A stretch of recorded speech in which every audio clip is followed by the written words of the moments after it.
Selam, English Central'dan ben Gamze. Kanalımıza hoş geldiniz. Bugünkü videomuzun konusu İngilizce'de sık yapılan hatalar. Ay ocak açık kalmış, hemen onu bir kapatıyorum. Kapattım. Bunu nasıl söylerim peki İngilizce'de? Close mu? Didn't. Yanlış bir kullanım. Doğrudan çeviri hatası diyebiliriz buna. Bunu çok sık yapıyoruz. Birkaç tane daha örnek vereceğim. İlk önce ocak ne demek? Stove demek. Türkçe'de mesela ocağı aç, ocağı yak şeklinde söylüyoruz. Direkt İngilizce çevirisi open the stove, burn the stove olur ama bunlar çok yanlış. Ocak için turn on the stove, turn off the stove. Ve şimdi en çok yaptığımız hata, benim de sürekli yaptığım bir hata. Işığı kapıyorum, açıyorum, kapıyorum, açıyorum. Burada ama İngilizcesinde open ve close kullanmıyoruz. Yine turn on ve turn off kullanıyoruz. Bu benim duyduğum çok sık yapılan hatalardan birisi. Hatta yine bir daha bir örnek vereyim. Çekil de şu televizyonu açayım bir. Open the TV değil. Turn on the TV and turn off the TV şeklinde kullanıyoruz yine. Fark ettiniz mi bilmiyorum. Sanırım biz Türkler olarak birçok şeyde aç fiilini kullanıyoruz. Açmak fiilini. Şimdi mesela bir arkadaşımı arıyorum. Açmıyor. Mesaj atıyorum ya. Telefonu aç. Open the phone. Bu yanlış bir kullanım. Answer the phone dememiz gerekiyor. Evet, daha fazla açmak ve kapamak ile ilgili örnek vermiyorum. Telaffuz konusuna geçiyoruz. Silent letters'dan bahsetmek istiyorum birazcık. Bu ne demek? İngilizce'de mesela bir kelimenin bir yerinde geçen bir harf eğer okunmuyorsa o harf silent letter olmuş oluyor. Şimdi size örnekler vereceğim ve bunları göz atıp öğrenmiş olalım. Bunun okunuşunu daha önce duymadıysak salmon şeklinde söyleyebiliriz ama burada L harfi sessiz, yani salmon. Borç demek. Burada da B harfi sessiz, yani debt demiyoruz. Debt diyoruz. Fish. P harfimiz sessiz. Nasıl söyleriz? Receipt. Evet. Kale kelimesi. Hangi harf sessiz sizce? T harfi. Castle. Yani castle değil. Castle. Bıçak kelimesi knife. K harfini sessiz okuyoruz. Knife. Ada demek island. S harfini burada okumuyoruz. Island. S'yi atlıyoruz. Plumber. Plumber ne demek? Tesisatçı demek. Plumber demiyoruz. Plumber. Plumber. Koridor. S harfi sessiz, yani aisle. Aisle. Bu kelimeye de gelecek olursak neredeyse kelimenin hepsi silent letter'dan oluşuyor. Çünkü sadece başındaki harfi okuyoruz. Q. Q. Silent letter konusunu da bitirdim. Şimdi başka bir örnek vereceğim. 3 tane örnek söylüyorum size. Bu da çok fazla sık yapılan hatalardan birisi. Mesela birisine diyeceğiz ki beni dinle. Listen me demiyoruz. Listen to me. Beni bekle. Wait me değil. Wait for me. Bana açıkla. Explain me değil. Explain to me. Yine Türkçedeki gramer yapısından dolayı yapılan hatalardan birisi. Mesela o bir avukatla evli. Avukat ile kullandığımız için İngilizcesinde de with kullanacağız zannediyoruz ve she is married with a lawyer. Ama o yanlış bir kullanım. She is married to a lawyer dememiz gerekiyor. Şimdi de başka bir konuya geçiyoruz. Ben yatağımı düzeltiyorum, değil mi? Yatağımı yapıyorum şu an.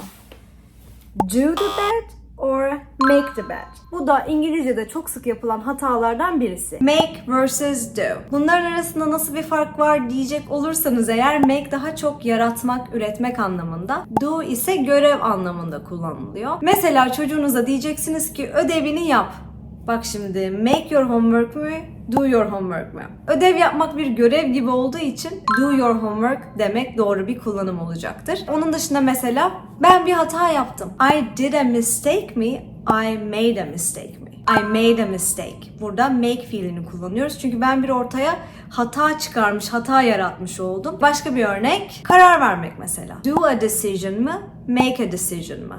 Yine bir karar ortaya çıkarıyoruz, yaratıyoruz. O yüzden make a decision şeklinde kullanıyoruz. Bulaşıkları yıkamak konusunda da make the dishes mı, do the dishes mı, do the dishes diyoruz. Yine çok fazla karıştırılan bir örnek, to ve very kullanımı.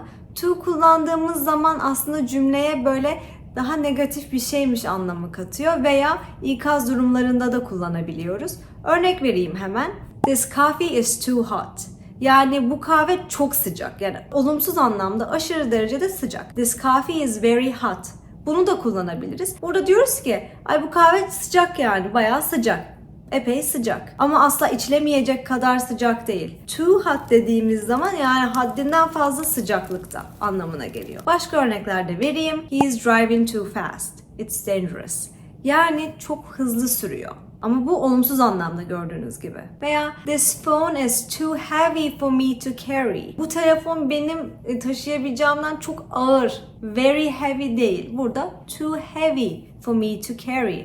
Daha negatif anlamda kullanıyoruz. Very de mesela this movie is very interesting. Yani bu film gerçekten çok değişik, ilgi çekici. This exercise is very difficult. Yani bu egzersiz çok zor. Ama aşırı yapılamayacak kadar zor değil. Eğer öyle olsaydı this exercise is too difficult derdik. Ama very diyoruz. Belirtiyoruz yani zor bir egzersiz. Gelelim şimdi since ve for'a. Evet biliyorum bu da çok karıştırılan bir konu. Since belli bir başlangıç noktasını ifade ediyor. Ben Ocak ayından beri burada yaşıyorum.